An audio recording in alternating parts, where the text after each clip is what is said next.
محمود اچکزئی صاحب نے کہا ہے کہ پاکستان میں جمہوری اور غیر جمہوری قوتوں کے درمیان لڑائی شروع ہو چکی ہے۔ وہ دن دور نہیں جب ہم سیڑھیاں چڑھ کے جیل کی دیواروں کو پھلانگیں گے اور عمران خان سے ملاقات کریں گے۔ ٹھیک ہے، ان کا سیاسی حق ہے، وہ کوئی بھی بات کر سکتے ہیں، لیکن اس طرح کے بیانات سے آپ کا اپنا کاز ڈیمیج ہوگا، کیونکہ آپ کہہ رہے ہیں کہ ہم صرف اپنی بات سامنے رکھ رہے ہیں، but this is related to the aggressiveness that you have been avoiding۔ میں آپ کو بتاتا ہوں، دیکھیں میں تو ہمیشہ آپ کو یہ کہتا رہا ہوں کہ پاکستان تحریک انصاف ایک سیاسی جماعت ہے، ہم کوئی خدا نخواستہ مسلح جتھا نہیں ہے، یہ کوئی کلدم جماعت نہیں ہے۔ تحریک تحفظ آئین پاکستان کے جو ترجمان ہیں وہ ضرور ایکسپلین کریں گے کہ اس کا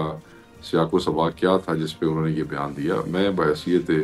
ترجمان پاکستان تحریک انصاف بڑا واضح طور پہ کہہ دوں کہ ایک تو بات جو انہوں نے کی ہے جمہوری اور غیر جمہوری قوتوں والی، اگر آپ مجھے الاؤ کریں تو میں ایکسپلین کر دیتا ہوں۔ دیکھیں ہم یہ سمجھتے ہیں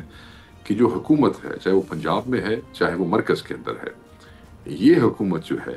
کیونکہ ہماری دانست میں یہ جعلی مینڈیٹ کی حکومت ہے، ہماری سیٹیں چوری کر کے ان کے ایم این ایز بٹھائے گئے ہیں اور یہ جمہوریت کو تہوتیق کرنے والے لوگ ہیں، تو ہم انہیں غیر جمہوری قوتیں سمجھتے ہیں، اور جن سے مینڈیٹ چوری کیا گیا ہے وہی اس وقت اصل حقیقی جمہوری قوت ہے اس ملک میں۔ تو یہ لڑائی تو جس دن سے انہوں نے عمران خان صاحب کو جیل میں ڈالا، تو یہ جو P D M 1 P D M 2 ہے اور جو ان کے سرپرست ہیں ان کے ساتھ تو ایک